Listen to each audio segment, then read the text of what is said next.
Buenas tardes con todos, los colegas aquí presentes.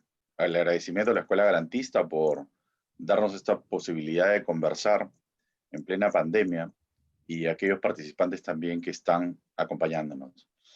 El tema que nos toca abordar ahora es el contrainterrogatorio y las objeciones. Pero antes de eso yo diría, para tener un poco en claro a aquellos que no lo conocen, ¿no? La litigación oral es un desafío y un reto que, aunque algunos se nieguen que existe, existe. Así que a algunos no les gusta este tema porque cree que nosotros hemos adoptado copias del sistema norteamericano. Y yo creo que al final de cuentas, en nuestro país vamos adoptando, copiando diferentes instituciones, no solamente de Estados Unidos, también de Europa y de la región. Y yo creo que eso no es malo. Creo que lo malo es salirse del tema de las instituciones y lo voy a decir por qué. Nosotros hemos estado acostumbrados durante décadas a un tema de un proceso penal totalmente ritualista, totalmente formal, y yo diría que hasta en exceso, porque todo aquello que, un ejemplo es que ven ustedes en el Congreso, esas sesiones tal vez largas, maratónicas, con preguntas que no tienen sentido, es lo que existía antes en el proceso penal. Para preguntar a un testigo, yo tenía que decirle, señor presidente, por su intermedio tengo que preguntar tal cosa. Y el presidente decía, no, esa pregunta no va. Yo pregunto de esta manera. Entonces, quieras o no, el poder del litigio lo tenía el juez. Te podía censurar la pregunta, te la podía cambiar, en fin, era prácticamente una lotería entrar a un proceso. Entonces, claro, uno decía, oye, pero eso afecta a la imparcialidad judicial, porque en cierta forma yo quiero ir en tal punto y el juez no permite. Quiera o no, el Código Procesal Penal de 2004 va cambiándonos, digamos, la forma de ver el proceso. Y claro, uno de los primeros que interesados en difundir esto fue la cooperación norteamericana.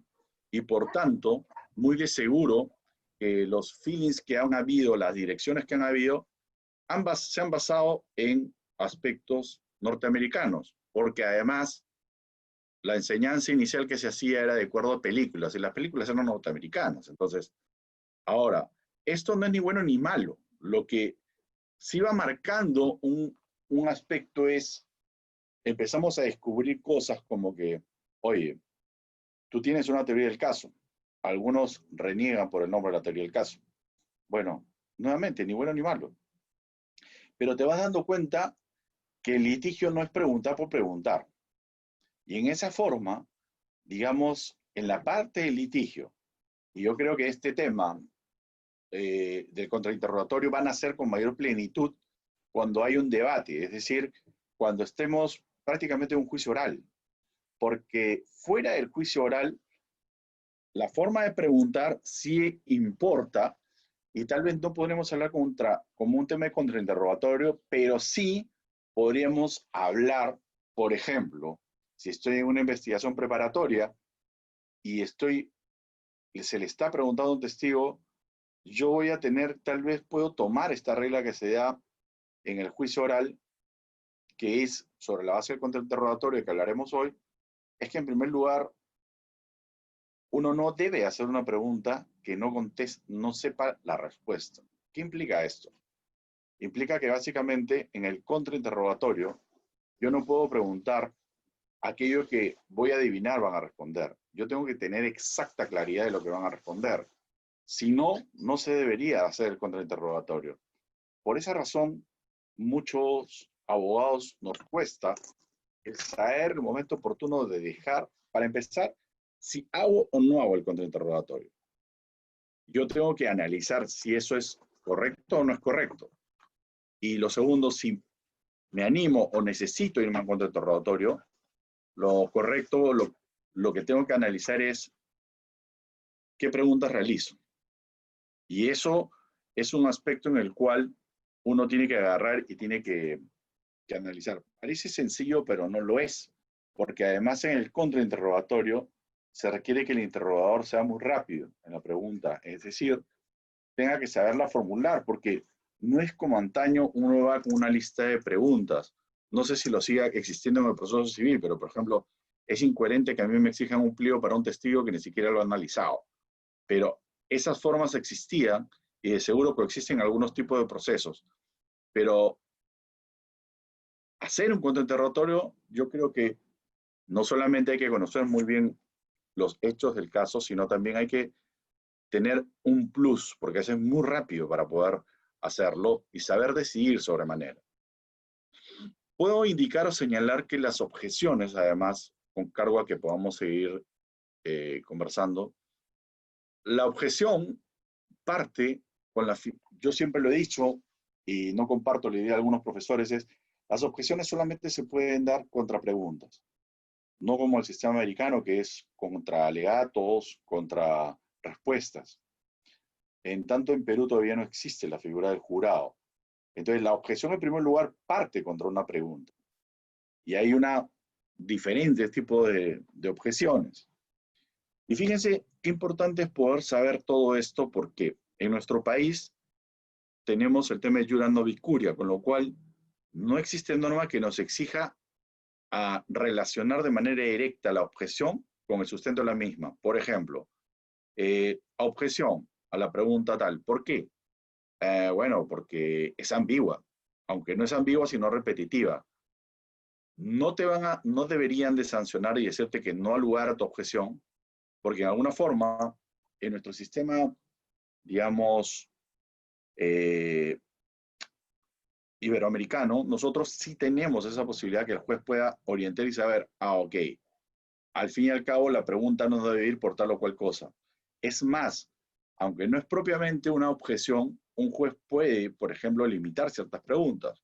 Por ejemplo, aquella pregunta que tiene cierto contenido eh, que revista un carácter con una connotación peyorativa o despectiva contra el testigo o contra el propio investigado, yo sí creo que eso podría ser objeto de observación. Fíjese el término, no propiamente una objeción. Dos puntos que colocaré un poco para conversarlo con los colegas es el siguiente. Mucho se ha discutido también, y yo creo que es un tema que puntual, es que si el contrainterrogatorio puede ser abierto, es decir, en alguna forma el contenido del contrainterrogatorio puede ser abierto, o el contrainterrogatorio se limita exactamente a las preguntas que se han formulado en el directo. Yo puedo ir lanzando una respuesta y es que el contrainterrogatorio no está limitado por lo que yo dije inicialmente. Y me voy a explicar por qué. ¿Qué pasa si yo en un interrogatorio le pregunto al testigo, dígame, su nombre cuál es, tal y cual, a qué se dedica, tal y cual? Este, usted, por ejemplo, narre qué sabe del caso. No sé absolutamente nada del caso. Entonces, si alguien quiere contrainterrogar sabiendo que esa persona sí tiene elementos del caso, con lo que yo ya senté, no podría preguntarle absolutamente nada, lo cual a mi parecer es un absurdo. O sea, yo creo que además aquí, en concreto, nosotros tenemos varios aspectos. Seguro Ricardo lo va a poder explicar mucho más a detalle. El aspecto de el valor probatorio, por ejemplo, de un testigo, establecer o señalar la importancia que puede haber un tema de comunidad de pruebas. Si ese testigo fue ofrecido, yo lo puedo explotar en alguna forma. O sea, yo no creo que sea solamente propiedad de aquel que lo ofreció. Y el otro tema de las objeciones, alguna vez alguien me ha preguntado, y esos son problemas que se dan en Perú, ¿no? ¿Se puede objetar la pregunta de un juez? Y la respuesta clara que es no. Porque algunos dicen, no, pero yo puedo limitar el tema de las preguntas del juez. Disculpa, las reglas no están para el juez, las reglas están para los sujetos procesales que están en disputa. El juez puede aclarar, nosotros tenemos una norma un tanto ambigua y establece la norma de que la participación de oficio del juez en actividad probatoria solamente se da con la reglamentación de la ley. No hay una ley que regule eso. Por tanto, muchas veces los jueces en ese afán de querer incorporar algún tipo de aspecto probatorio, también ellos quieren preguntarle más allá de aquello que podrían preguntar. Yo siempre he creído que el límite hacia las actividades de oficio del juez y hacia la posibilidad de preguntas que él pueda intervenir está en el contenido esencial de la teoría del caso. Me explico. Si hemos coincidido, ya está determinado que el hurto ha sido en la noche, pues yo como juez sí me podría establecer o preguntar que me indiquen la hora.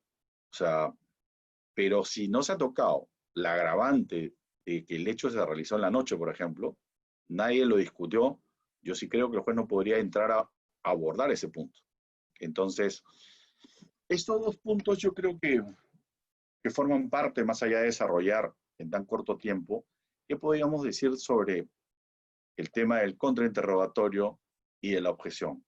Son aspectos que en sí no son compatibles en el sentido de que la objeción pueden hacer cuando hay cualquier tipo de pregunta, sea un examen directo o también cuando hay el contrainterrogatorio.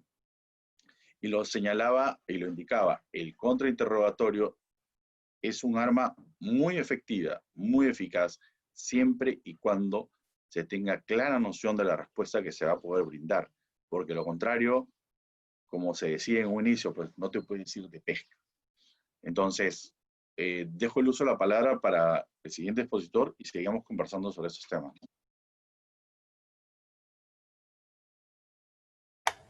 Listo, doctor, muchas gracias. Doctor Jefferson, por favor. Buenas tardes con todos. En primer lugar, yo quiero agradecer a la Escuela Garantista por la oportunidad. Yo he tenido en algún momento, cuando todo estaba bien, no teníamos ese problema, el gusto de ser alumno del doctor Padilla y del doctor Elías, cuando en algún momento la Universidad Católica, recuerdo, hizo un curso de especialización. Así que para mí es un lujo. Muchísimas gracias por la invitación. Sobre el tema en concreto, creo, como dice el doctor Padilla, quizá iniciando un poquito en un tema general, creo yo que hay una gran confusión y de ahí viene la crítica con lo de la litigación oral. Creo que hay una confusión entre qué es litigación oral como tal y quizá un poquito de oratoria podría ser, o de oralidad en sí misma. Creo que hay un poco de confusión, porque la litigación oral es estratégica, es con técnica, es con reglas, y la oralidad, la oratoria, finalmente si hablas fuerte, si hablas bajo, lento, rápido, de pie, sentado. Entonces creo que ahí inicia un poco la crítica. Y si nos concentramos específicamente en litigación oral, buenas cosas podemos sacar. Creo tener un concepto muy sui generis, muy particular, porque lo que pienso es que la litigación oral como tal es finalmente un grupo de tips que se han vuelto costumbre a lo largo del tiempo y que en algunos casos se han reglamentado y forman parte de nuestro código, en algunos casos. Y a partir de ahí se trata de la experiencia de abogados con mucha experiencia en juicios que nos brindan un poco de ese conocimiento. Y quizá el problema nuestro es que como Perú, es que no tenemos la oportunidad todavía de aplicar o de hacer notar de manera más obvia toda esta técnica de litigación oral, porque lastimosamente lo que el Poder Judicial ha denominado emblemático está en etapas que no nos permiten ese debate, porque estas técnicas, me parece, son exclusivas para juicio. Entonces, uno en una audiencia de prisión, por ejemplo, no aplica técnicas de litigación oral, en una audiencia de tutela, ¿no? Entonces, uno arranca con este análisis a partir del juicio. Y ese juicio tiene que ser estratégico, tiene que ser construido, y ahí vienen otros problemas. Tenemos el grave problema de que el abogado ingresa a mitad de juicio o ya a inicio del juicio, no estuvo en la etapa intermedia, la investigación quizás no fue muy bien llevada, no tenemos las herramientas que necesitamos y hay que construir una teoría del caso de inmediato, de la noche a la mañana, en muchos casos. Entonces, esas son limitantes, creo, que no nos permiten todavía explotar muy bien las técnicas de litigación oral. Y sobre el tema en concreto, sobre el contrainterrogatorio y las objeciones propias de juicio, creo yo, porque, por ejemplo, mucho hemos discutido de manera personal uno está en una diligencia, en una declaración a nivel de fiscalía, y a veces el fiscal hace una que otra pregunta, pues que uno considera o es súper sugestiva o es ambigua, y intenta objetar y se mete en todo un problema. Entonces, me limito por ahora a este contrainterrogatorio y estas objeciones en juicio. El contraexamen, diría, como señalaba el doctor Padilla ahora, es un arma eficaz, creo yo, es una buena arma, es importantísima, siendo estratégico, dependiendo de qué quieras para el juicio, dependiendo de tu teoría del caso, creo que es importante, pero como dice el doctor Padilla, ya verás tú, dependiendo de la estrategia, si lo haces o no lo haces. ¿Cuál es el problema nuestro? Que en juicio está nuestro cliente, está la familia del cliente, y hay 10 abogados más en un juicio peruano, y uno no hace un contra, que me ha pasado personalmente, y el cliente dice, oye, pero ¿y qué pasó? Para eso te pago. Entonces uno tiene que entrar estratégicamente a una reunión para explicarle al cliente y decirle, mira, esta es nuestra estrategia, esto es lo que necesitamos, por eso no hago un contra. Tenemos algunas limitantes, creo, pero hay que ser muy estratégicos para hacer un contraexamen. Estoy totalmente de acuerdo. Y a partir de ahí se ha sostenido que el tipo de pregunta que uno debe hacer en un contraexamen tiene que ser sugestiva o cerrada, por ejemplo. Pero sí quisiera sostener, por experiencia personal quizá, que por ejemplo una pregunta abierta no está prohibida. O sea, la técnica de litigación oral te dice haz sugestivas y haz cerradas, con la regla de justamente, como te sabes la respuesta, la pregunta es para extraer información que tú necesitas. Es para eso el contra.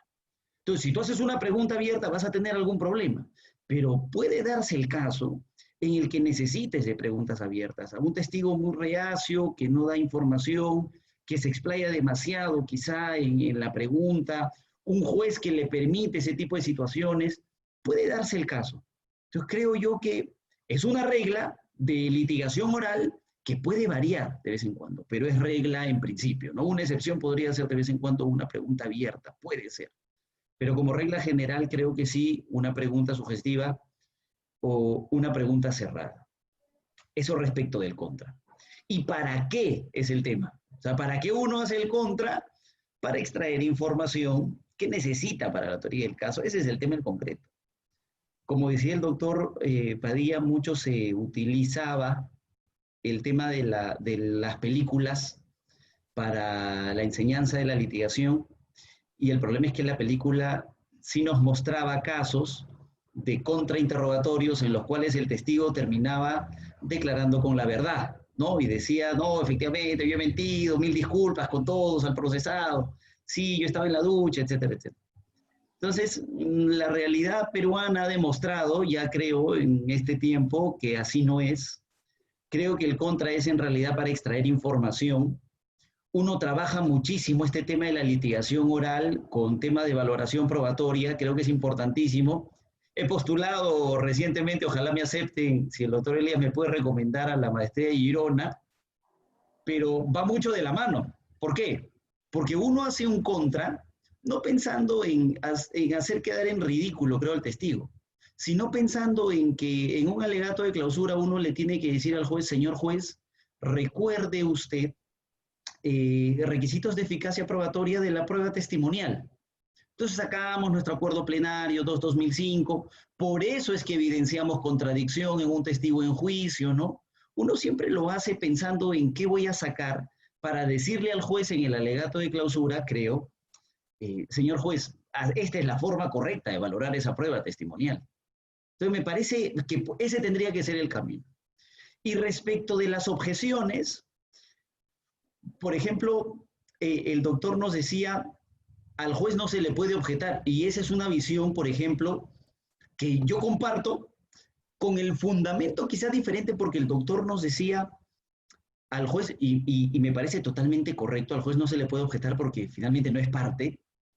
No lo había visto antes, pero por la práctica, por ejemplo, si un juez pregunta en un juicio donde yo soy abogado, trato de dejarlo, porque es bien difícil, creo yo, saber qué es lo que un juez piensa mientras uno está a lo largo de un juicio.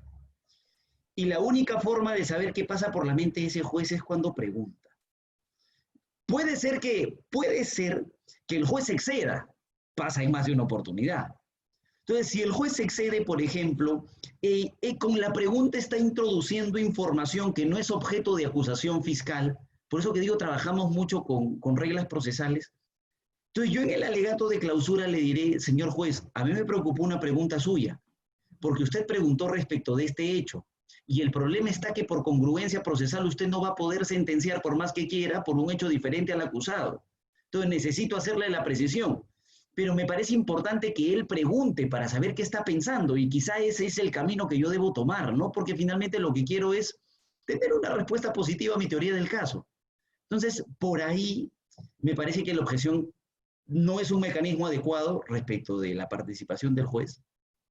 Y respecto de la participación de las partes, el sustento de una objeción es evitar que ingrese información indebida al juicio. Entonces, a partir de ahí, no nos podemos limitar a las preguntas, por ejemplo. Es algo que todavía estamos construyendo, me parece, porque yo he tenido oportunidad de objetar alegatos de apertura y de clausura, y el problema está en que el señor juez nos dice, señor abogado, a usted no le va a gustar que lo interrumpan cuando está hablando.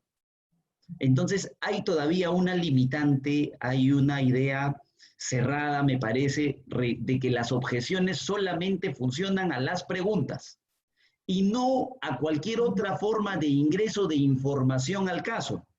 Porque si en un alegato de clausura tú me estás incorporando información, prueba que no ha sido actuada en juicio, entonces la objeción es mi arma.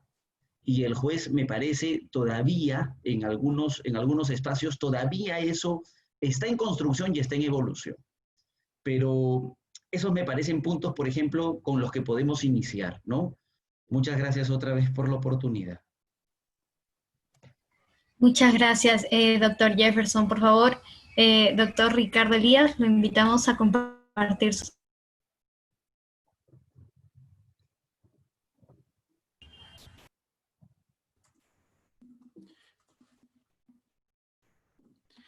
Muy bien, ¿qué tal? Muy buenas tardes, el profesor y maestro y amigo Vladimir Padilla. Buenas tardes, profesor Jefferson Moreno, y a todos el público asistente. Mi más sincero agradecimiento a Escuela Garantista, y a la profesora y doctora Sisi Villavicencio por tan cordial invitación que nos reúne a dialogar sobre aspectos tan interesantes como son el contrainterrogatorio y las objeciones. Pues bien, yo voy a tratar de centrarme principalmente en el contraexamen, porque el tiempo lamentablemente no va a dar para más que dar algunas pinceladas. Y quiero señalar que es muy interesante hablar del contrainterrogatorio, porque salvo que estemos frente a Pinocho, jamás vamos a saber cuándo un testigo está mintiendo o cuándo una persona está diciendo la verdad.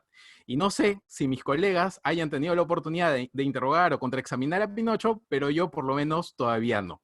¿Y esto por qué lo digo?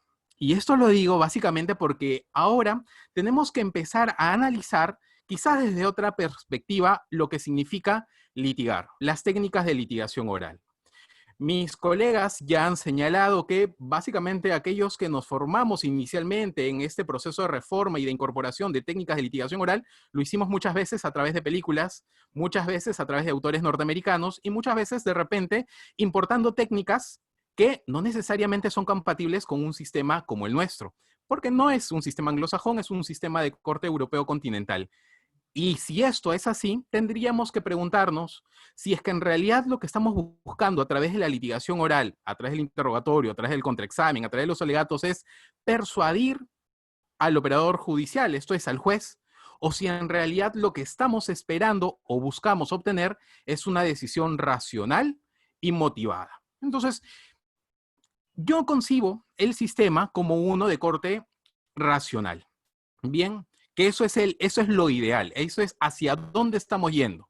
Claro, seguramente tendremos jueces irracionales, jueces que resuelven con sesgos o jueces que resuelven con prejuicios, pero eso no es lo ideal, es hacia dónde vamos. Entonces, si es que estamos buscando un litigio en un corte racional, tendríamos que afiliarnos a la búsqueda de la verdad como fin institucional del proceso penal. ¿Ok? Entonces, esta es una premisa básica para, por lo menos, los postulados que tengo sobre técnicas de litigación oral. Y esto no es algo propio, esto ya ha sido desarrollado tanto por el Tribunal Constitucional como por el Poder Judicial, que el objeto del proceso penal es la búsqueda de la verdad.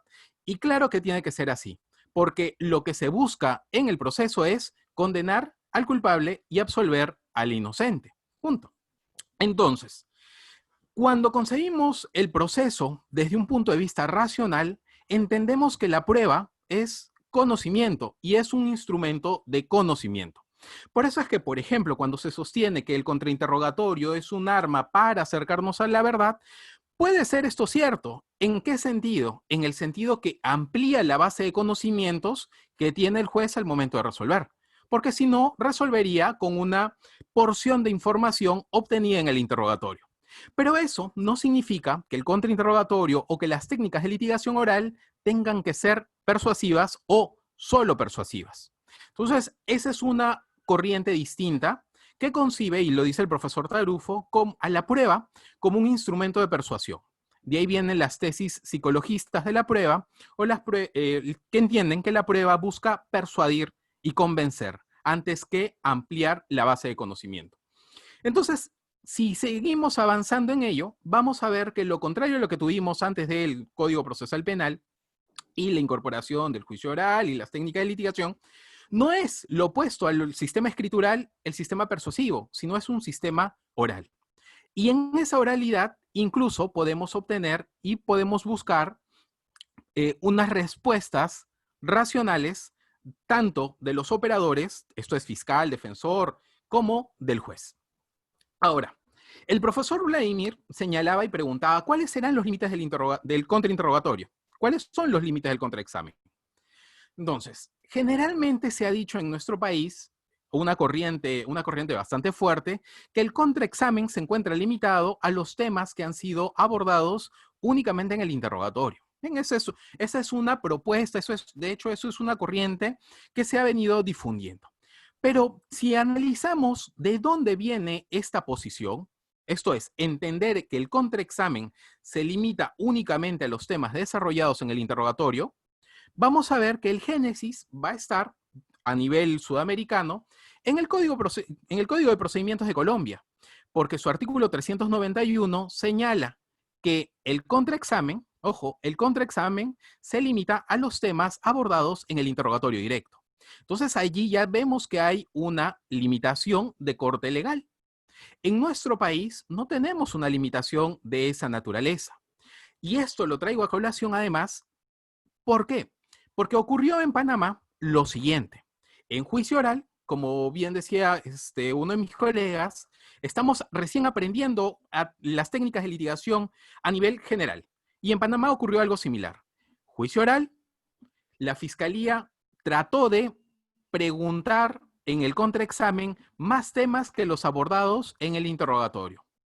Y los jueces le dijeron, no señor, usted se limita a los temas abordados en el interrogatorio. Esto motivó que llegara hasta una casación a la Corte Suprema de Justicia de Panamá y que se resolviera y se dijera, ustedes están afectando el contradictorio si es que crean reglas y limitaciones que exceden lo previsto en nuestro código. Y esta casación me pareció bastante interesante porque incluso se reflexiona sobre la experiencia de las capacitaciones a nivel regional. Dicen, nos hemos visto y hemos tenido profesores, capacitadores colombianos, capacitadores norteamericanos que propugnan una filosofía del ejercicio del contrainterrogatorio con estos límites. Sin embargo, en nuestro país, esto es en Panamá, no tenemos esa limitación y por lo tanto se infringe el debido proceso al restringirse o limitarse la actuación probatoria.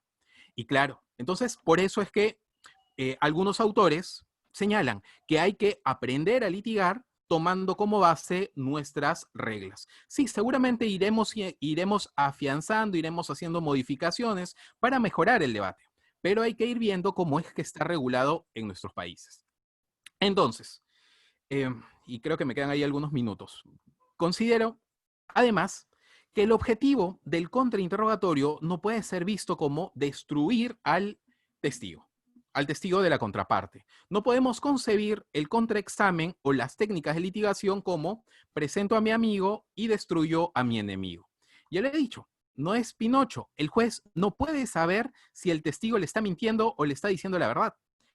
El profesor Gonzalo Rúa señala en el texto famoso que tiene del año 2014 que esta discusión ya se dio al inicio de la reforma. Esto es entender que en el contraexamen lo que busca el litigante es destruir al tonto, cuando en realidad esto no es así. En realidad lo que buscamos que es ampliar la base de conocimientos del juez para que tenga una base mayor al momento de resolver y realizar la valoración de la prueba testimonial. Y si decimos, finalmente, que ¿cuál es la utilidad? ¿Será el contrainterrogatorio un instrumento eficaz que permite o que impide que el testigo mienta? Lamentablemente no lo es. No lo es, y esto nos lo explica la psicología del testimonio. Y hay estudios que la psicología del testimonio es una disciplina que forma parte de la psicología experimental y que ha sido desarrollada desde fines del siglo XIX. O sea, tenemos más de 100 años de producción académica y de investigaciones donde nos dicen cuán débil y cuán sugestionable puede ser un testigo con la forma en cómo uno le pregunta.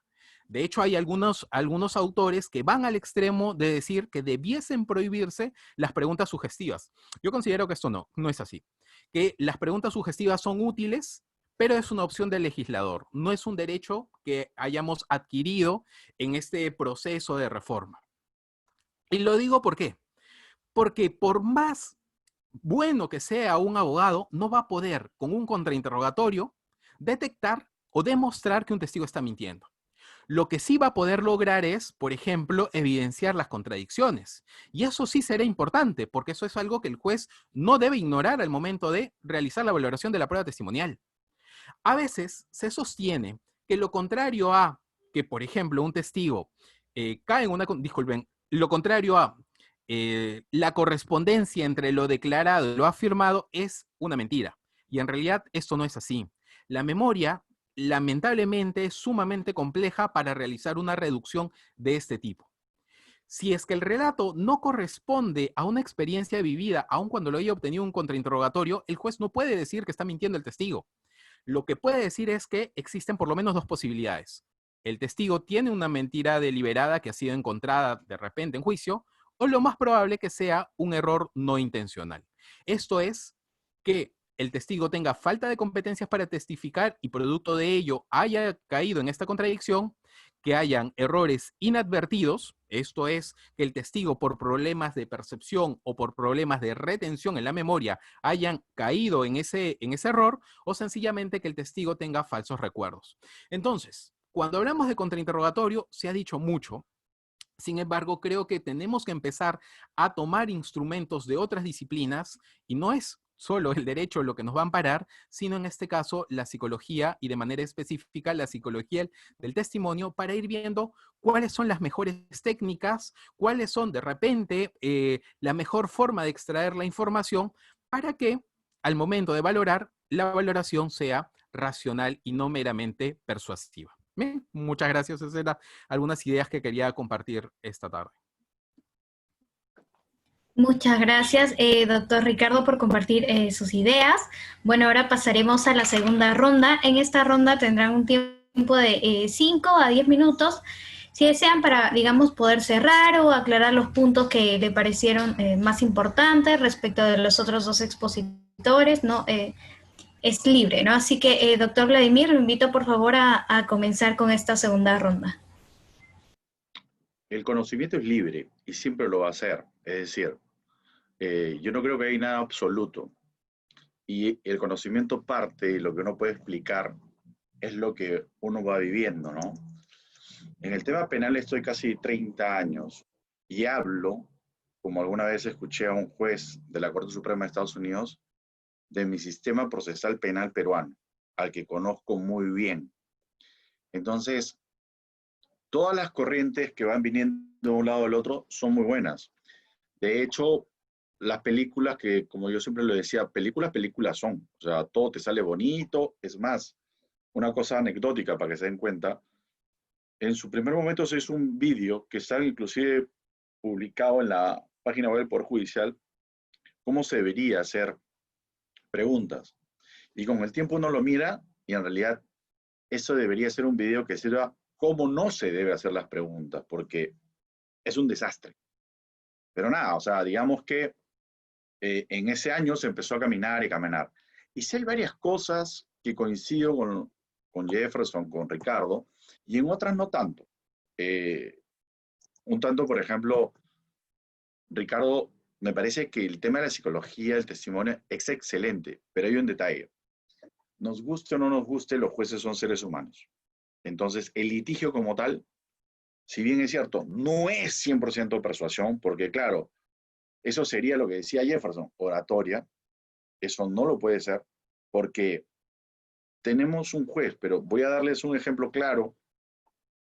También fui de los primeros peruanos que estuvimos en la Western School y cuento como anécdota, había unas compañeras dominicanas y nos enseñaron a seleccionar jurados, ¿no? Y reclamaron, fueron, dijeron, oye, ¿cómo me enseñas esto? En mi país no existen jurados. Y con una frialdad el profesor le dijo, ¿y estás segura que nunca van a ver? Entonces, claro, y de hecho, ya varios profesores, a mí yo debo admitir que era férreo opositor al tema del jurado, pero ya me han convencido de que yo sí creo que va a ser lo mejor para el Perú. Entonces, yo solamente lanzo ahí, tal vez sí me gustaría ver tu parecer, Ricardo, ya que todos aprendemos aquí. Va a haber un momento en el Perú, querramos o no, va a haber jurado. Y ahí no hay un tema técnico. Y un jurado sí establece lo que él podría, o sea, yo creería, ojo, no estoy diciendo que todo es persuasión, ¿eh? Yo lo que te quiero decir es que creo que esa persona va a ponerse en los zapatos de quien está siendo juzgado. Entonces, yo creo que el litigio no es totalmente estático. Y coincido contigo que no es tampoco 100% persuasivo. Eso definitivamente no. Pero sí yo creo que influye mucho, porque así como nosotros tenemos días buenos, tenemos días malos, los jueces también. O sea, y de hecho, pues si no, no tendríamos muchas veces esas campañas mediáticas que se dan, ¿no? Los medios lo saben. Y hay muchos abogados que también actúan y lo hacen mediáticamente un poco para influir. Ahora, yo sí, por ejemplo, como decía Ricardo, no conozco a Pinocho, pero sí conozco a Pi 9, que son más mentirosos que Pinocho todavía, ¿no? Entonces, en efecto, yo nunca voy a poder saber si es que me está mintiendo o no. Pero nuevamente, que se busca la verdad en el proceso, sí, claro. Como la fidelidad es parte del matrimonio. Eso se anhela y se aspira, pero no siempre se da. Entonces, el tema de la verdad, sí, pero es tan relativo muchas veces y por esa razón date cuenta, eh, por eso se habla adecuadamente de la verdad procesal, ¿no? La que se va construyendo. Y eso, por ejemplo, date cuenta, tú mejor que yo lo sabes por los estudios que has hecho, los testigos no recalcan de la misma forma las cosas porque lo parte mucho de su percepción. Entonces, no es que estén mintiendo, estoy de acuerdo contigo, pero su conocimiento y experiencia va aportando algo. Y quien lo escucha, sea un juez o un jurado, va interpretando lo que esa persona le va diciendo. Entonces, lamentablemente, va a haber gente inocente que va a ser condenada y gente culpable que va a ser libre. Y en esa línea, el tema de la litigación, yo sí creo que es en alguna forma menos malo que lo que había antes. Por eso es que ahí viene el otro detalle, ¿no? Cuando nosotros agarramos y establecemos, ahí discrepo, por ejemplo, con Jefferson que dice, no, esto es solamente juicio oral. Sí, está enfocado para el juicio oral, pero date cuenta, si tú participas en una y siempre me han preguntado eso, ¿se puede aplicar técnica de litigación en un interrogatorio, por ejemplo, fiscal? Yo creo que sí. Por ejemplo, por lo general, en el 99% de los casos, los fiscales hacen preguntas sugestivas. Y nosotros ya sabemos con la experiencia más o menos hacia dónde va a ir. Entonces, y la policía igual. Pero, por ejemplo, ahí uno tiene que pensar, porque obviamente, si bien no es un contrainterrogatorio en el sentido técnico, uno tiene que saber, por ejemplo, ¿alguna pregunta del abogado defensor? Sí, claro. Usted dijo tal cosa, por favor, quiero que me lo explique. Ah, ya, sí, porque quedó medio cojito. Entonces, porque queremos que se introduzca. Por eso, a ver, no es técnicamente un contrainterrogatorio, pero eso es una forma de repreguntar. Ahora, si es el testigo del otro lado, yo también tengo que estar en capacidad si hago esa pregunta o no hago esa pregunta. Ahora, un tema anecdótico en el código es que, y esto está mal, en cualquier país no van a decir que está mal, pero Perú es Perú y lamentablemente hoy día vamos en primer lugar, en cantidad de muertos por el COVID. ¿Qué hicimos mal? No lo sé, pero Perú es el país donde las cosas se salen de las manos. Y aquí viene un detalle. Si no está en la norma, vas a agarrar, en la gran mayoría de casos, un juez te va a decir, eso no está en la ley.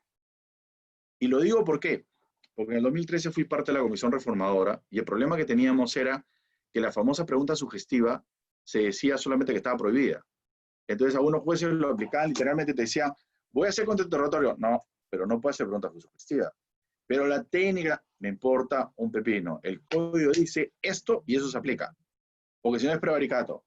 Oiga, señor juez, o sea, tuvimos que reformar esa norma para que recién ahora los jueces digan, ya, ok. Y eso, a mí me ha tocado llevar casos, no voy a decir dónde, donde el juez diga, no, ¿sabe qué? A mí nada de preguntas abiertas, sugestivas todas. Bueno, pero no se puede. No, se hace así. En mi juzgado se hace así. Y fíjense un detalle. El sistema, y fíjate, date cuenta, una revisada del sistema peruano es, en la casación fue el primer problema que se dio.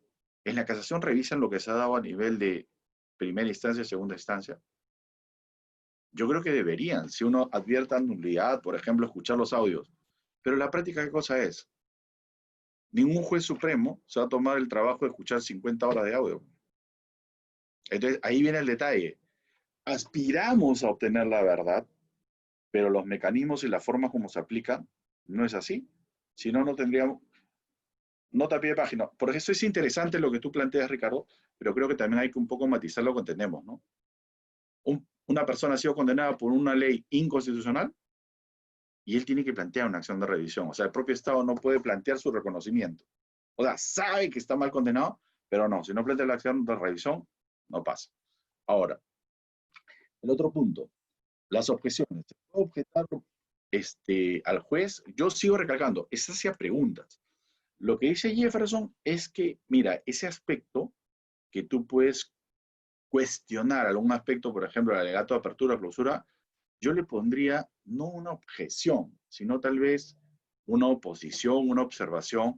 Por ejemplo, ¿no? Que un alegato de apertura diga, y este miserable, oiga, un momentito, no puede expresarse de esa manera. Pero no es propiamente una objeción como tal que se podría entender. Porque en tanto no exista, por eso yo decía, un tema limitante es una inconducta, yo no creo que el fiscal, mejor dicho, no creo que se pueda objetar eso, ¿sí? En esos términos. Porque si no suena así como que no me gusta tu alegato o no me gusta tu respuesta. Y eso en la litigación no va. Porque además recuerdo un detalle, se objeta la pregunta y las reglas de la objeción son antes incluso, o tiene que ser en paralelo de que tú estás observando la pregunta, porque lo contrario, una vez que respondió, ya respondió. Entonces, esos aspectos, por ejemplo, yo sí creo que son importantes tenerlo en cuenta. Nuevamente, las reglas de la litigación no son claras en el Perú. El tema en concreto, si uno revisa las normas de juicio oral, es prácticamente algo pensado, por ejemplo, en antiguas regulaciones. Por ejemplo, ¿por qué yo no podría establecer el orden de mis pruebas? ¿Por qué tiene que ser un tema de testigo, perito y documento? ¿Por qué no empiezo con los peritos, por ejemplo, para que me dé un aspecto fundamental que acá si hubo delito o no hubo delito? ¿Por qué ese tema de que el juez me tiene que elegir ese tema? Entonces, eso, por ejemplo, yo lo critico. Un aspecto, y con esto voy cerrando, un aspecto interesante, fíjense, con mi amigo Jorge Chambó, una vez en una simulación de clase, él empezó, hablaba a un testigo y volteaba y le decía al imputado, ¿y tú qué tienes que decir al respecto? Entonces yo discutía con él y decía, pero eso no se puede dar acá, ¿y por qué no? Me decía, porque si tú estás hablando de inmediación, la mejor manera de contrastar es preguntarle al imputado qué opina el testigo. A mí me pareció interesante, claro, pensado en un juicio de 40 a 50 personas no acabas nunca. Pero claro, si queremos buscar la verdad o si queremos tener una idea más clara, lo que él planteaba era correcto. O sea, si tú participaste en un delito y viene un testigo que dice que te vio a tal hora y tú le preguntas al imputado, el imputado diga, es mentira, porque yo a esa hora no estuve. Por ejemplo, que pregunten, a ver, ¿cuál era el color de mi chompa? Y volteas y le pregunta al testigo y dice, no recuerdo. Entonces, esos tipos de aspectos, date cuenta, la norma nos va limitando a ese aspecto. ¿Y por qué? Porque muchas veces hemos obtenido copia de otras realidades, ¿no? Yo sí creo que es importante ir añadiendo todo esto, pero también yo creo que en no más de 15 años vamos a tener jurados aquí y eso va a tornar, es muy interesante el tema. Nuevamente, estoy en contra del tema que se diga que la litigación es puramente oratoria. Para ser un buen litigante tienes que saber derecho material, es decir, si litigas en penal, tienes que saber derecho penal parte material. No es que es hablar bonito y convencer. Eso no se consigue si tú no tienes una base como tal. Entonces, eso es lo importante, ¿no? Y qué bueno que se den estos espacios. Saludo nuevamente a la Escuela Garantista, en especial a su promotora, la profesora y ex magistrada Cici Vicencio, que fue una de las primeras que, como juez de investigación preparatoria, tuvo a su cargo pues todas las investigaciones que había, ¿no? Pero qué bueno que se puedan dar estos espacios, ¿no? Gracias. Muchas gracias, doctor Vladimir Padilla. Lo invitamos entonces, doctor Jefferson, a seguir con esta segunda ronda y compartir su idea final, ¿no? De cierre. Yo en lo particular, por ejemplo, me gusta ser histriónico porque creo que hay una pizca de persuasión en el juez. O sea, hay un pequeñito espacio por el que uno logra ingresar para que finalmente él pueda recibir la información que de verdad quiero que reciba, que es la información de mi teoría del caso, de la declaración de testigos, de la oralización de documentos o de peritos. Porque, como decía el doctor Padilla, es humano. Ahora, sé que con eso no gano. Tengo clarísimo que con eso no gano, pero absolutamente nada, ni una tutela. Pero finalmente me abre la puerta. Si le caigo bien, si lo miro bien, si logro persuadir en un inicio, creo que recibe bien la información. Aunque tengo bien en claro que es en realidad la técnica totalmente diferente a la persuasión en sí misma. Aunque me ha preocupado lo que nos dice el doctor Padilla, que tengamos un sistema de jurados en un futuro, para el Perú sería bien complicado.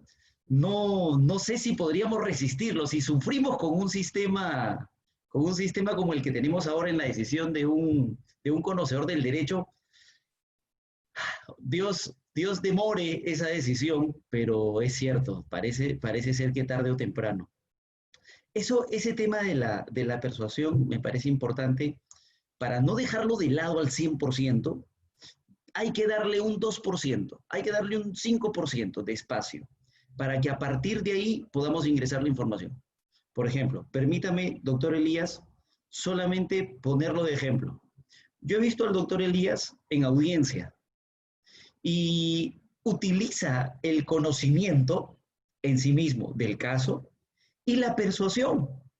Por ejemplo, yo he intentado copiar cosas del doctor Elías en audiencia, como el doctor lleva la diapositiva y tiene un instrumento a la mano con diapositivas muy ordenadas, como ahora, para poder pasar la información y que el juez esté atento a la explicación, por ejemplo.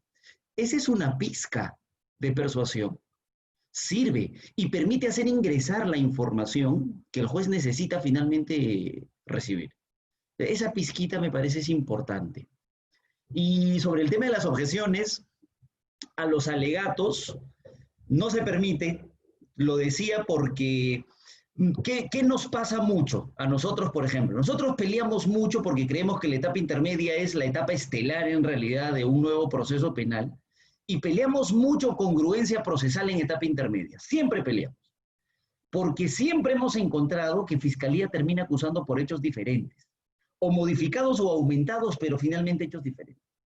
Y nos sucede mucho, demasiado, es constante, doctor, que uno llega a juicio y el fiscal, eso que logramos excluir por respeto al principio de congruencia en etapa intermedia, lo intenta introducir en juicio. Entonces, ¿cuál era el mecanismo que nosotros utilizamos en el juicio para evitar que esa información termine de ingresar al juicio? La objeción, porque la entendíamos como ese mecanismo para evitar que la información ingrese. Claro que cuando él habla y explica y dice el hecho 1, el hecho 2 y el hecho 3, y cuando va a desarrollar el hecho 3 digo objeción, ya ha soltado la información, pero quizá mi objeción, definida como evitar a que la información ingrese, va a servirme para que el juez diga un ratito, todo lo que se diga respecto de ese hecho no lo voy a poder utilizar, no voy a permitir preguntas y no voy a poder valorar al final. Entonces, por eso la denominábamos objeción, ¿no? Pero finalmente, si es que se le debe dar otra denominación, no hay ningún inconveniente. La idea es que tengamos mecanismos que eviten el ingreso de información que perjudique nuestra teoría del caso, ¿no? O que finalmente sea irrelevante para el juicio. Entonces, a partir de ahí sí creo que estamos en construcción. Yo justamente iba a comentar lo que decía el doctor Padilla, porque recién en el 2013 se incorporó esta modificación que decía no se permiten las preguntas sugestivas, salvo en el contrainterrogatorio. Una comita y ya con eso solucionamos el problema porque efectivamente no se permitía. Es un dato importantísimo, por ejemplo, el que da el doctor Elías respecto de esta sentencia de la Corte de Panamá, porque así vamos a tener varios problemas a nivel peruano. Como no tenemos reguladas varias cosas, yo podría trabajar, por ejemplo, lo del tratamiento de un testigo hostil pasa mucho ahorita en delitos de violencia familiar. Y los fiscales no saben qué hacer en algunos casos, porque la víctima de agresión, de violencia, llega a juicio y cambia su versión. Justo ahora hemos terminado una apelación de sentencia. Y han tenido una discusión en juicio porque el juez no le permitía a la fiscal tratar a la testigo como hostil. Si fuéramos ese sistema en el que necesitamos, o finalmente somos, ese sistema en el que el juez te dice, ya, ¿dónde está? Señor juez, solicito tratar al testigo como hostil, y el juez te pregunta, dame el artículo, y no tienes que responderle, caemos en los mismos problemas. Y vamos a necesitar muchas modificaciones legislativas en ese aspecto, ¿no? Bien la interpretación, bien el fundamento del trato al testigo, bien finalmente la garantía de defensa, la igualdad de armas, podrían servir para no necesariamente realizar modificaciones legislativas, pero tarde o temprano me parece que con el sistema que tenemos, con algunos magistrados que tenemos, vamos a necesitar de esas modificaciones. Por eso decía, todavía estamos evolucionando, ¿no? Tenemos para largo rato, porque además la litigación oral no solamente está en construcción, sino además de estar en construcción es demasiado criticada. Trata de hacerse una línea divisoria muy amplia entre alguien que se dice o se considera litigante a otro espacio que es puramente académico, que sería un gravísimo error, como dice el doctor Padilla, por ejemplo. Es imposible que un abogado se pare en un juicio o en un proceso en sí mismo sin su conocimiento de derecho penal y derecho procesal penal. Entonces, con esos problemas, todavía vamos arropando, creo, a la litigación oral en lo que tenemos, ¿no? Muchas gracias, doctor Jefferson. Por favor, doctor Ricardo, lo invito a cerrar con esta segunda ronda. Bien, trataré de ser muy conciso y muchas gracias por las palabras y el aprecio de ambos, tanto para Jefferson como para Vladimir. Sí, de hecho, con el profesor Vladimir venimos conversando sobre qué se busca a través del proceso hace bastante tiempo y verán, en realidad hay diferentes tesis o diferentes teorías sobre lo que es la verdad. O sea, aquí no estamos diciendo o postulando que el juez va a tener la capacidad de recrear aquel hecho que ocurrió, no sé, hace 5 años. Eso no es correcto. La tesis de la verdad a lo cual nos afiliamos es la teoría de la verdad como correspondencia. ¿Qué es la teoría de la verdad como correspondencia? Una afirmación, una proposición va a ser verdadera si existen los elementos de prueba que me permiten acreditar que tal es cierta. Punto. Esto es, necesito por eso prueba para dar por sentada la afirmación. Ricardo estuvo en el año 2018 en Girona, por ejemplo. Listo, necesito medios de prueba para dar por probado esto.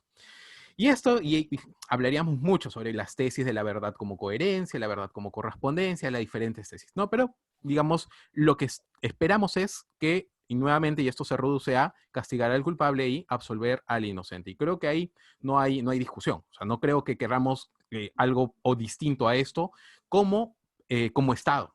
Porque como defensores o como fiscales de repente queremos otra cosa. Pero por eso es que decimos es el fin institucional o el objetivo institucional del proceso. Ese es un primer punto.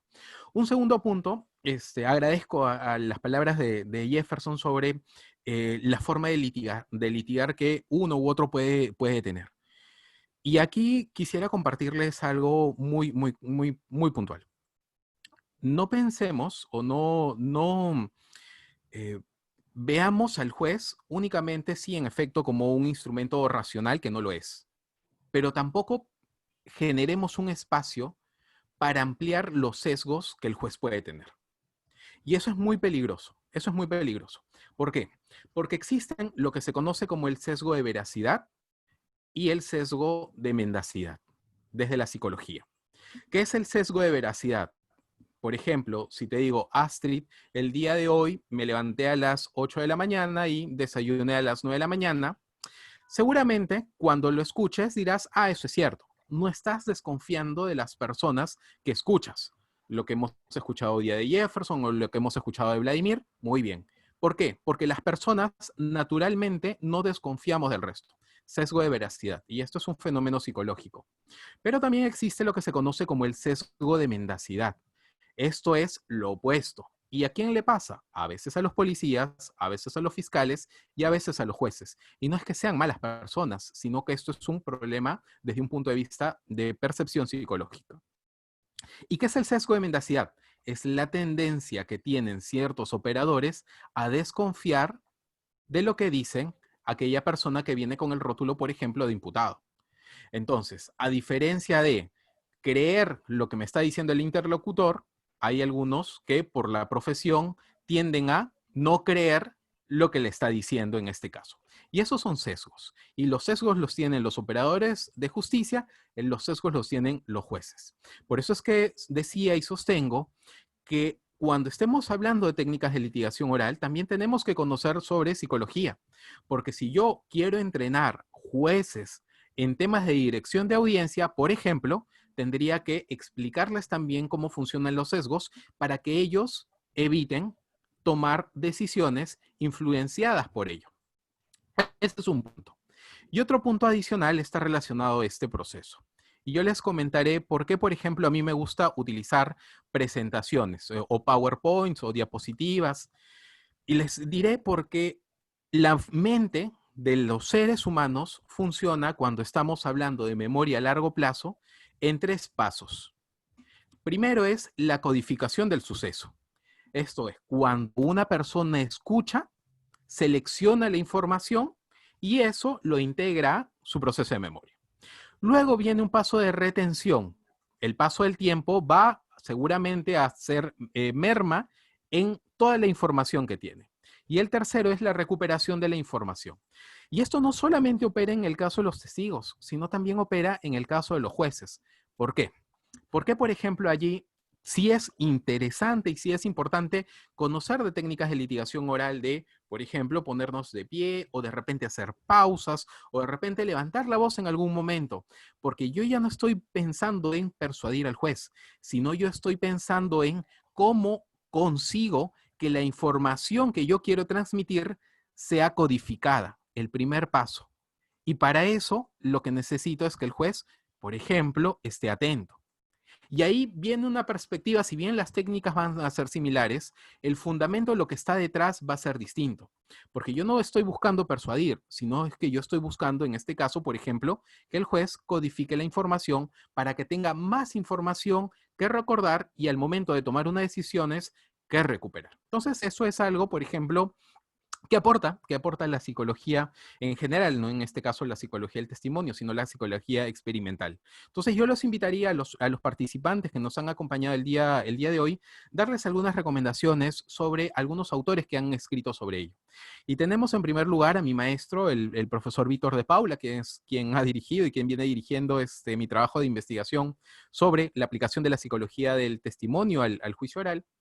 Eh, Luego al profesor Antonio Manzanero, a la profesora Elizabeth Loftus y a la profesora Juliana Mazzoni y Margarita Dijes. Entonces ahí ya tienen algunos autores que se han dedicado a estudiar cómo funciona la mente, cómo es influenciable un testigo, y luego de revisar esto uno se replantea y dice, de repente las técnicas de litigación oral que aprendí necesitan algún tipo de replanteamiento. No significa que está mal, significa que de repente necesitamos buscar algunos fundamentos distintos a ellos. Y coincido, por ejemplo, con lo que señala Jefferson sobre qué hacer con los testigos hostiles, porque eso no está regulado, en efecto. Y yo les diré, cuando estamos hablando, por ejemplo, y para poner un sencillo ejemplo de prueba digital en el proceso penal, la OEA el 28 de julio publicó un informe, el del año 2020, donde analiza la legislación procesal en temas de cibercrimen y de temas de prueba digital, de todos los países de la región.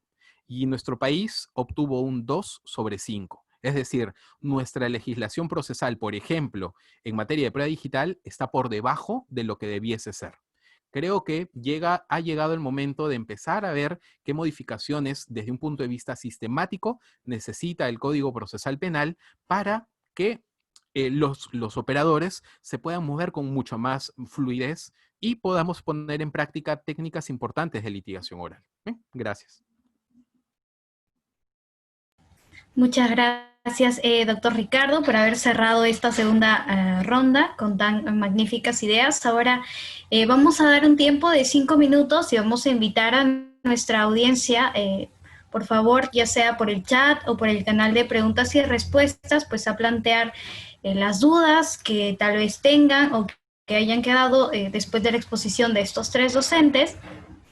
Así que, por favor, estimada audiencia, los invito entonces a dejarnos sus preguntas en el canal del chat o en el canal de preguntas y respuestas, ¿no? Para que estas puedan ser solucionadas o respondidas.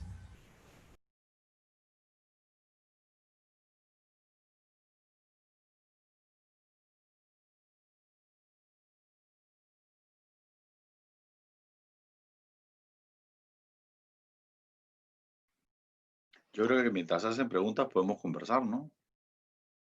Hay que aprovechar la señal. Mira, Claro que sí, doctor. yo sí creo que, por ejemplo, hay muy pocos buenos magistrados en el Perú. Son pocos. Por ejemplo, ¿no? Algo que me parece inaceptable, date cuenta que se hace es detener a alguien y ponerle un chaleco con detenido y entrar a una sede judicial. Si yo fuera juez no lo permitiría. Y eso se hace a vista y paciencia de todo el mundo. Entonces, eso, por ejemplo, como en su momento lo decía Carneluti, eso hace ver que el proceso es totalmente nada civilizado, ¿no? Porque la pregunta es, ¿para qué te meten en un recinto judicial con un chaleco que dice detenido? Claro que te crea un estigma. Ya hace años atrás, yo conocí jueces que te decían, no, yo viéndolo nomás ya, cuando entran a juicio ya sé si es culpable o no. Pero ¿cómo es posible? Entonces, de hecho también sí hay eso. O sea, yo coincido 100% y plenamente contigo, Ricardo, pues además nos conocemos años y conversamos bastante. Y la pregunta es cómo entrar todo eso, digamos, en buscar un juez que sea más técnico, ¿no?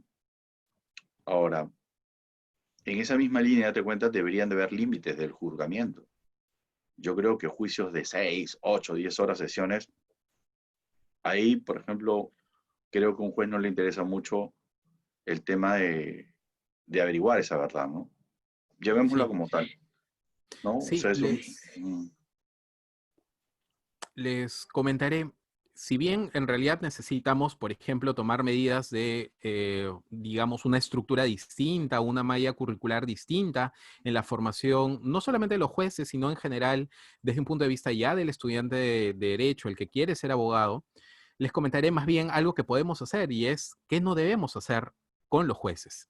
Si ustedes entran a YouTube y van a encontrar por ahí alguna charla organizada por una Corte Superior de Justicia, donde enseñaban cómo detectar mentiras, ojo, a jueces, solamente viendo a los testigos.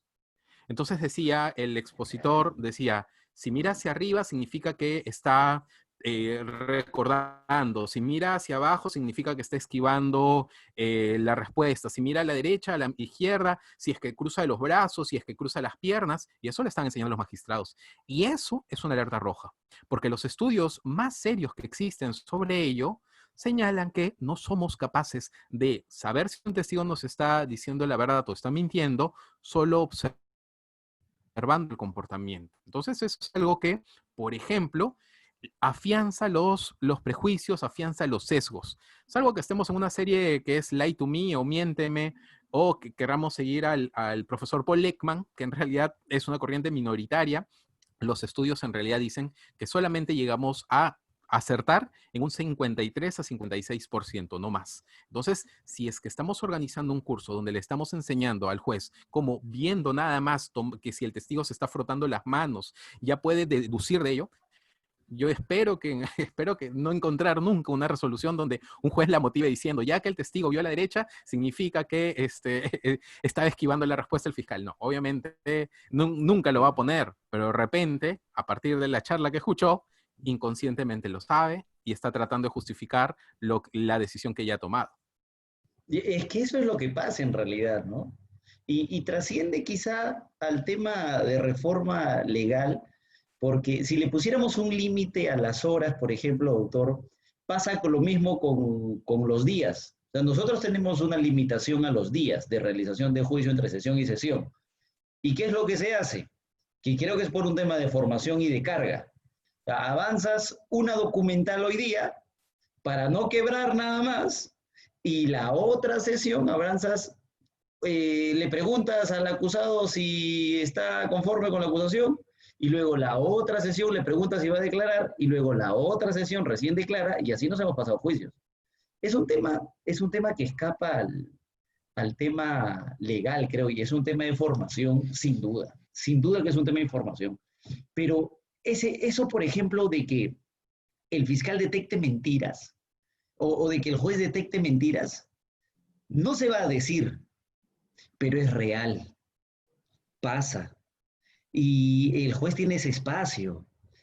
Todo juez está sugestionado a sus costumbres, a sus verdades, a su forma de vida.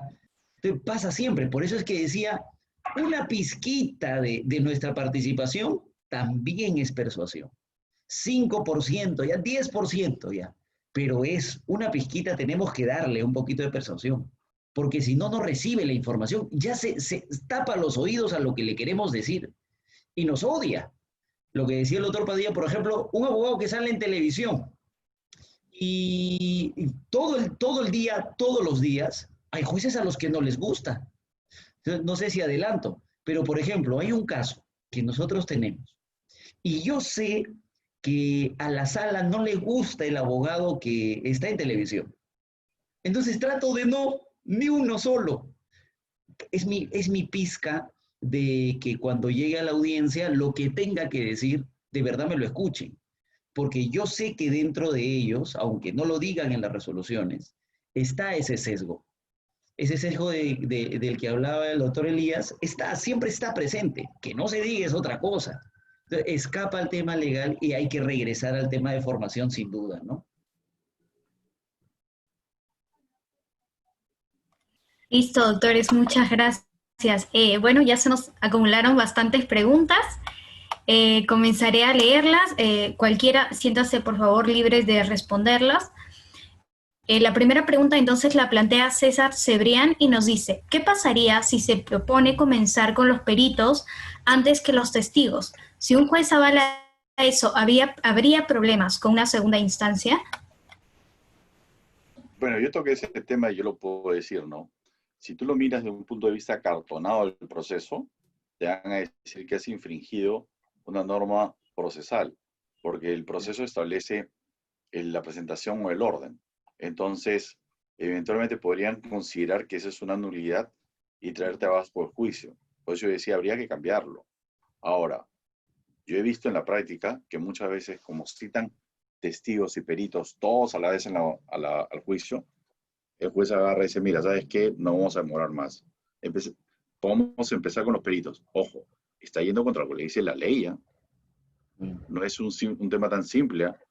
Porque nuevamente, ese es el orden que estaba dispuesto antes, en el antiguo modelo. Entonces, yo creo que ahí sí, sí podría tener una consecuencia, ¿no? Nuevamente, si tú tienes un juez que sea abierto y que diga, bueno, es un tema de libertad probatoria, se podría admitir, pero nuevamente, yo creo que si eso llegara a casación, por ejemplo, la Suprema te va a decir, no, usted ha ido contra lo que dice. Porque dense cuenta, ¿por qué no presentar los testigos o peritos como yo creo que deberían de presentarse, ¿no? Entonces, eso es un tema que, a mi modo de ver, no se puede cambiar ahorita y no es tan simple con decir, ya, hazlo, ¿no? Sí, César Cebrián también nos plantea esta idea que creo que va de la mano con lo que acaba de mencionar. Dice, si un juez preparatorio prioriza el control sustancial de fondo antes que el formal en un control acusatorio, ¿sería prudente que esto proceda sabiendo que el código exige el control formal y luego el sustancial?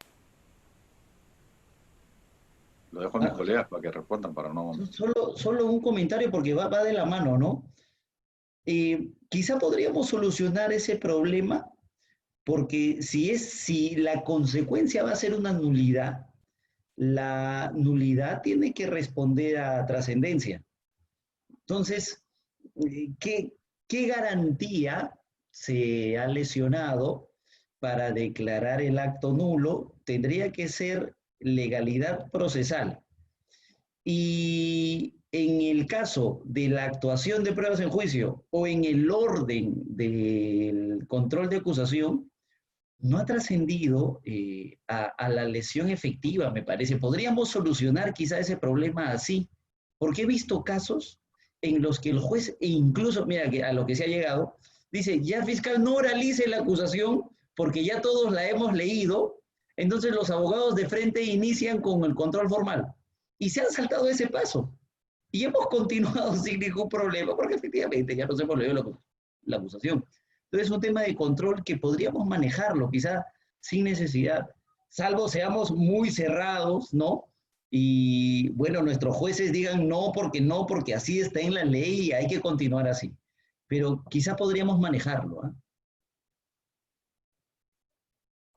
Muchas gracias, doctor, por la respuesta. Bueno, Edilberto Cecilio Esteban nos hace la siguiente pregunta, ¿no?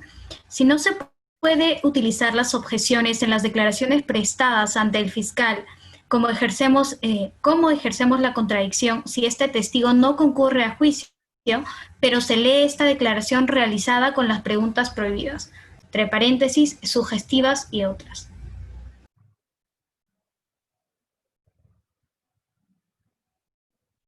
De hecho, me parece bastante interesante y les comentaré que, claro, en realidad la forma como tenemos de transcribir las declaraciones en sede policial, en sede fiscal, van a tener una clara repercusión en el juicio oral si es que por alguna razón excepcional no se presenta el testigo y se tendría que realizar alguna lectura, por ejemplo.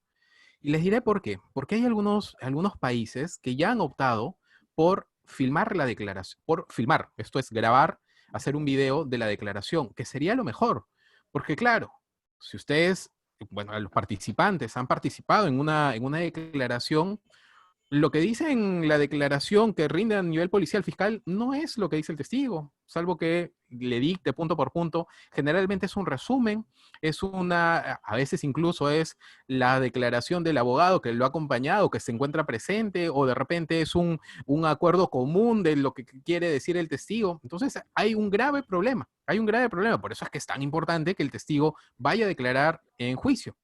Y eso es un punto adicional relacionado a el evidenciar contradicción por omisión, que a veces se sostiene. Entonces, un cuestionamiento que yo hacía al evidenciar contradicción por omisión era, ¿en realidad será una contradicción por omisión?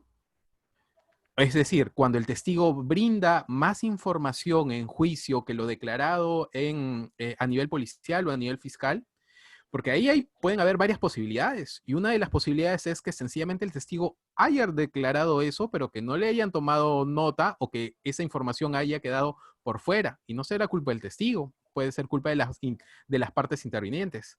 Y segundo es, para que haya contradicción tendría que existir algo dicho al inicio y algo dicho después. Entonces ahí, ese por ejemplo es un punto que sí, hasta ahora sigo dándole vueltas si es que en realidad es una contradicción por omisión o en realidad es algo más. Muchas gracias, doctor. Bueno, seguimos con las preguntas. Luis Martínez nos señala, felicitaciones a los expositores. Quisiera formular las siguientes preguntas. Primero, en los alegatos de apertura, ¿se puede objetar lo que señala el acusador o defensor si en sus alegatos introduce información que no ha sido materia de debate? 2. Con relación a las declaraciones brindadas por los testigos en un juicio que ha sido declarado nulo, ¿cómo se puede objetar si, por ejemplo, en el primer juicio declarado nulo señaló una versión y en el nuevo juicio brinda una versión contraria a la brindada en el primer juicio? A ver, paso a responder lo que dice lo de los alegatos de apertura. Para empezar, él establece un tema de debate, ¿no? Pero el debate recién se va a llevar a cabo en juicio, porque en cierta forma, lo que ha existido en la etapa intermedia es para ver la procedencia de la acusación o no. Entonces, yo creo, y nuevamente no lo llamaría objeción, sino oposición, y es un tema de dirección del juez en el tema del juicio oral, es que si, por ejemplo, empieza en ese momento a señalar aspectos de prueba, como lo señalaba Jefferson, que no fueron admitidos, yo diré, disculpe, señor juez, pero por favor, pediría que el fiscal excluya eso porque eso no ha pasado a juicio. Y eso ya se debatió. O sea, ¿sabe qué? Entonces, claro, el juez tendría que preguntarle y decirle, oye, ¿eso es verdad? No, sí, pero mire, yo quería... No, no. Entonces, eso es un tema de control, porque date cuenta, yo sigo planteando que las objeciones se dan contra las preguntas. Entonces, en ese punto, yo sí creo que sí se puede hacer. O sea, a ver, que no se entienda que los alegatos y la respuesta de los testigos son sagradas y como tal no se pueden ejercer absolutamente ningún tipo de control. Yo le podría preguntar a un testigo, y el testigo agarra y me dice, se va por la tangente, no me quiere responder, en fin. Yo inmediatamente le pido al juez que por favor oriente al testigo que responda la pregunta. Entonces, eso es muy diferente. Pero no puedo decir objeción porque el testigo no está respondiendo lo que yo quiero. ¿Ok? Entonces, si esa línea voy, ¿no? Dejo la otra pregunta que era relacionada con el tema de la nulidad de un proceso en el cual los testigos dijeron A y ahora dicen Z. Solamente yo digo para que los compañeros aquí presentes digan otra cosa, o no sé. Un momentito, la nulidad de un juicio no necesariamente acarrea la nulidad de las pruebas presentadas, ¿no? Con lo cual esa declaración preexiste. No sé qué dice Jefferson o Ricardo. Solo me llamó la atención, doctor, una sentencia que ha sacado, ya tiene varias, la Suprema, donde ellos dicen, el juez le puede creer a la versión 1, a la 2 o a la 3, a la que guste. Y me ha llamado la atención porque no le ha planteado requisitos específicos, pero entiendo la validez del razonamiento, porque puede ser que efectivamente como fuente de información, un testigo o víctima te diga, sí, me pegaron. Llega a juicio y dice, no, fue la puerta. Entonces, ¿es válido que el juez utilice la primera y no la segunda? Sí. Habría que marcarle presupuestos, creo, como por ejemplo, los que son obvios, la versión que vas a escoger es la que se corrobore con las demás pruebas que existen en el caso, ¿no? Me ha llamado mucho la atención esa construcción que están haciendo. La vi, en principio la vi solamente en delitos de violencia familiar y ahora ha trascendido porque la he visto en robo y en casos de TIT. Es algo que están aplicando. No se va a generar la nulidad, me parece, porque el testigo diga A en un juicio y B en el otro, ¿no? Van a utilizarla cualquiera de las dos. Listo, doctor, muchas gracias. Si me permiten, Astrid, Claro que un sí. par de puntos antes de pasar. Coincido en que se tiene que empezar a buscar algún tipo de fórmula, algún tipo de regulación, algún criterio que permita saber cómo es que están realizando la valoración, porque no se trata de que me gustó más la primera y no tanto la segunda o la tercera. ¿Y esto por qué? Porque puede tener una explicación y puede tener una justificación de por qué, por ejemplo, podría yo valorar la declaración que ha sido rendida a nivel policial o fiscal. Y pudimos encontrar esa explicación en el proceso de memoria, porque ustedes saben que conforme pasa el tiempo, la información que uno guarda es menor, es de menor calidad. Pero es que eso no puede ser solo la justificación para decir, bueno, y por eso es que yo voy a valorar la declaración que rindió en sede policial antes que. Por eso es que creo que es necesario abrir ese debate, ver cuáles son los criterios que están tratando para tratar de entender por qué estarían equiparando una no la otra. Ese es un punto. Y el segundo punto, porque hay una respuesta, una pregunta no quedó respondida, esa discusión la están teniendo en Chile. De hecho, recomiendo el texto del profesor Mauricio Duche sobre el uso de declaraciones previas de juicios anulados, porque él utiliza jurisprudencia de la Corte Suprema chilena donde realizan una discusión sobre ello, si es posible o no utilizar aquellas declaraciones que se fueron anuladas porque el juicio se declaró nulo. A mí me parece en principio que sí debería tenerse la posibilidad de incorporar esa información no como una declaración, esto es, no es que el juez vaya a valorar esa declaración, sino de repente como una fórmula de uso de declaración previa para refrescar memoria o de repente para evidenciar contradicción. Porque nuevamente, si lo que buscamos es ampliar la base de conocimiento del juez al momento de resolver, ¿por qué tendríamos que limitarnos únicamente a lo estrictamente formal de que está en este proceso? Listo, doctor, muchas gracias. Acá hay una pregunta que se relaciona con los temas que se tocaron en la primera ronda. ¿Existen reglas procesales para los alegatos de clausura, para que los alegatos de clausura no contengan más hechos que los contenidos en la acusación? Es que, a ver, el alegato de clausura no puede ser un invento. El alegato de clausura es el resumen de lo que ha acontecido en el juicio oral. Porque lo contrario, a ver, y tomo esa pregunta, ¿no? Yo soy juez y alguien viene y me habla y me dice el testigo tal, dijo tal cosa cuando yo sé que no lo he dicho. Yo como juez no lo objetaría, simplemente estoy viendo que el abogado se está yendo por la tangente, pero si ya es repetitivo y me empieza a colocar diferentes cosas, le diría, a ver un momentito, a mí usted no me invente, o sea, el alegato de clausura no es colocar lo que usted quiso que pase, sino es el resumen de lo que pasó aquí. Entonces, yo sí creo que todo juez tiene esa posibilidad de controlar, ¿no? O sea, el alegato de clausura no es cualquier cosa, es el resumen de lo que ha pasado.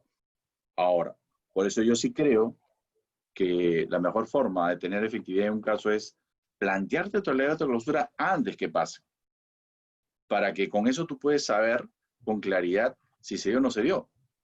Porque yo siempre pongo este ejemplo, ¿no? Por ejemplo, comida. Si uno pensara en un arroz con pollo, lo primero que va a pensar es en el arroz, en el pollo que tienes que llevar. Pero si a la olla no llevas arroz, definitivamente no lo puedes llamar que tu plato se llama arroz con pollo. Es igual en el juicio. Tú no puedes inventar. La otra clausura no es cualquier cosa. Eso no es litigación, eso es criollada, ¿no?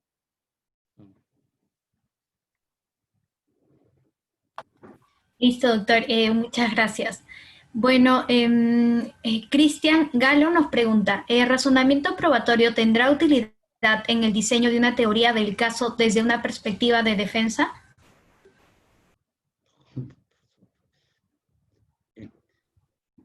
Totalmente.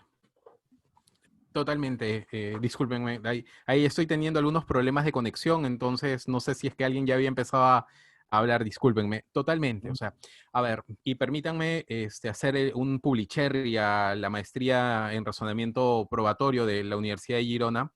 Cursar esa maestría te cambia la perspectiva de cómo analizar el proceso, entender las instituciones, entender y pensar la prueba. Justo un buen amigo, Pablo Robati, acaba de publicar la primera edición de un libro titulado Pensar la prueba, que reúne profesores argentinos. Y no es que el razonamiento probatorio traiga abajo las técnicas de litigación oral, no es que el razonamiento probatorio traiga abajo todo lo que hemos ido construyendo. No, le da un fundamento, le da un punto de vista distinto, nada más. O sea, es muy útil. Y respecto a la teoría del caso, sí. Cuando hablamos de la teoría del caso, ¿de qué estamos hablando? De proposiciones fácticas, de proposiciones jurídicas y de medios de prueba. Desde el razonamiento probatorio también estamos hablando de proposiciones fácticas, no estamos hablando de hechos, porque ya hemos dicho, los hechos es lo que ocurrió y que lamentablemente el juez no va a poder saber qué ocurrió, pero sí puede decir y dar por probada una proposición. Por eso es que Tarufo señala que las proposiciones pueden ser, y van a ser las proposiciones de hechos, pueden ser verdaderas o falsas. ¿Y de qué dependerá? De la prueba. ¿Y cómo voy a construir yo como abogado litigante, como fiscal, mi teoría del caso? A partir de los medios de prueba que tengo, por ejemplo, o sea de una teoría del caso positiva, sea de una teoría del caso negativa, sin duda. Sí me permite el razonamiento probatorio construir, armar la defensa de una perspectiva distinta, tomando ahí sí como eje central la prueba. Muchas gracias, doctor. La última pregunta la hace Rubén Vela y nos dice, una pregunta bastante abierta, creo yo, pero nos dice, ¿por qué se permiten preguntas sugestivas en el contrainterrogatorio?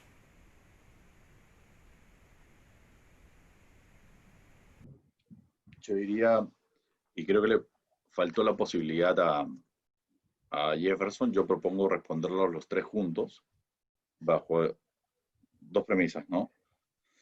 Porque, a ver, no es que en el contrainterrogatorio no se puedan hacer otros tipos de preguntas. O sea, digamos, en el contra uno puede hacer cualquier tipo de pregunta. Y eso es válido porque algunos jueces creen que solo es sugestiva. Y eso es incorrecto. O sea, yo puedo hacer las preguntas que abiertas, cerradas, como quiera hacerlo. Puedo introducir mayor información, como no, en fin. Pero claro, eso no va a ser eficaz. Ahora, mejor partamos lo segundo. ¿Por qué razón no se permiten las preguntas sugestivas en un interrogatorio directo? Yo no podría decir, Astrid, tú tienes lentes. Astrid, tú usas una blusa con rayas negras. Astrid, tú estás ahorita sentada. Astrid. La pregunta es, ¿y quién está respondiendo a la declaración? ¿Astrid o Vladimir? Vladimir, pues. Entonces, por esa razón, no se permite en el tema de interrogatorio directo que sea ese tipo de preguntas. Ahora, en el contra, sí se permite. ¿Por qué? Porque en alguna forma yo puedo afirmar algo o puedo desvirtuar algo. Muchas veces se decía o se señalaba que el contra nace, y eso parte de la escuela americana, de destruir al testigo, o en realidad, más que destruir, ese término yo creo que es más peruano, es desacreditar. Se partía diciendo, si tienes un testigo directo, buscas acreditar, y por eso existe la acreditación, porque claro, no es lo mismo decir lo que ha hecho ahorita la escuela garantista, ¿no? Oye, Vladimir Padilla, Jefferson Moreno y Ricardo Elías, ¿quiénes son? Ellos ya han leído un resumen de nuestro currículum, porque claro, la gente, si no nos conociera, diría, oye, ¿y estos tipos quiénes son? Entonces, en esa línea, sí creo que eso es importante, el tema de, no quiero yo, la pregunta, la respuesta más simple es, yo no quiero una explicación o una ampliación de respuestas en el contrainterrogatorio. Por eso la forma de hacerlo con preguntas sugestivas es que limita en cierta forma. Eso es un poco hacia la respuesta, ¿no? Que daría. Dejo abierto a Jefferson y a Ricardo también que opinen sobre el tema y haciendo la última pregunta, ¿no? Es una forma de control, ¿no? Por eso decía yo, el contra recomienda hacer preguntas sugestivas y hacer preguntas cerradas, que no imposibilita la opción de hacer preguntas abiertas. Parte de varias ideas, creo, de la idea de no preguntar si no sabes la respuesta. Entonces, si haces una pregunta abierta, te van a responder cualquier cosa. Parte de la idea de que el testigo está sentado en juicio, principalmente porque tiene información relevante para la contraparte, porque es quien lo ofreció. Entonces, es tu oportunidad de extraer información muy puntual que necesitas. Entonces, el mecanismo ideal es la pregunta sugestiva, ¿no? A partir de ahí me parece. Bien, yo les contaré que esa pregunta me parece extremadamente complicada de responder. ¿Por qué? Porque generalmente sostenemos y afirmamos que en el interrogatorio las preguntas son abiertas y se prohíben las sugestivas, y en el contrainterrogatorio se recomienda evitar las abiertas y hacer preguntas sugestivas. Pero la pregunta va hacia ¿por qué se permite esto? Y yo les diré por qué a mí me resulta tan complicado de engranar una respuesta. La psicología del testimonio te explica y te dice, dependiendo cómo formulas una pregunta, puedes obtener una u otra respuesta, porque puedes influir en el testigo. ¿Ok? Y de hecho, una de las preguntas que se prohíben desde la psicología del testimonio son las preguntas sugestivas, porque las preguntas sugestivas pueden cambiar la respuesta, pueden influir incluso hasta en la memoria del testigo. De hecho, el profesor Víctor de Paula y el profesor Antonio Manzanero, al momento de analizar y hacer una imagen sobre cuánto puede afectar una pregunta en la memoria de un testigo, hacen la siguiente analogía, dicen. ¿Ustedes permitirían que un abogado defensor o que un fiscal ingrese y contamine la escena? Que mueva los objetos, que mueva el cuerpo, que le dé la vuelta al cadáver, que recoja los casquillos y las mueva de un lugar a otro. Y la respuesta es obviamente es no. Lo que buscamos es proteger la escena. Entonces, en ese proceso, la psicología del testimonio se pregunta y dice, lo mismo que le pasa a una escena del crimen en un espacio físico, le pasa a la memoria de los testigos. Por eso es tan importante saber y prohibir ciertas preguntas. Y una de las preguntas que se prohíben o que se recomiendan prohibir son esas, precisamente, las preguntas sugestivas. Por eso señalaba que hay una corriente que busca incluso prohibir en el contrainterrogatorio. Entonces, por eso es que yo digo es una pregunta difícil de responder. Entonces, si es que sabemos que las preguntas sugestivas pueden alterar el recuerdo de un testigo, allí se entiende la pregunta, es ¿por qué permitirlas?